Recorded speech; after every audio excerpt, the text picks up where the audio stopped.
Ghost Ship Street Augustine Hurricane Milton shockwaves rippled through the tourist community this week as visitors to Florida's famed beach, where the legendary 1,700 seconds pirate ship washed ashore after Hurricane Milton, discovered an inconvenient truth: Augustine's 1700s ghost ship may not be real, but it's still a fun story. According to Casper Planet's post, the ghost ship emerged from the ocean's depths as the Category 4 storm Hurricane Milton churned the Atlantic, sending the ancient ship. The Gulf of Mexico is technically part of the Atlantic Ocean, but Hurricane Milton made landfall as a Category 3 storm near Siesta Key, which is on Florida's central west coast. Its path essentially bisected Florida as it cut across the peninsula, traveling east as it left Florida's eastern coast as a minor hurricane near Brevard and Indian River counties, which is roughly 120 miles from the northernmost part of the area.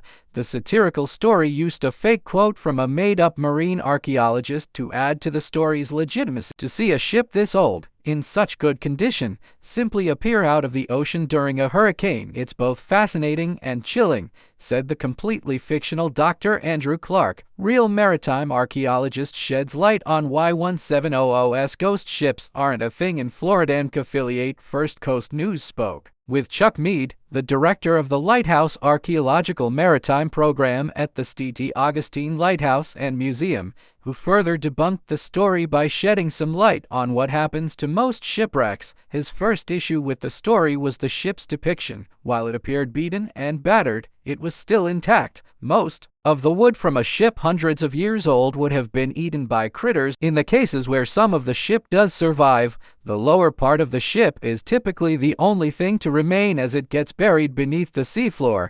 Hurricanes do occasionally cause ghost ships to wash ashore. The plausibility of a hurricane causing a ghost ship to wash ashore is actually rooted in reality. A 45-foot ghost ship washed ashore in Pensacola Beach on June 18th as Tropical Storm Alberto was brewing in the Gulf. The boat, named Lady Catherine III, was battered, but no one was on board. According to weather.com, it was eventually found out that the boat belonged to a Texas man, Michael Barlow, who had to abandon the ship earlier that month after running into the storm.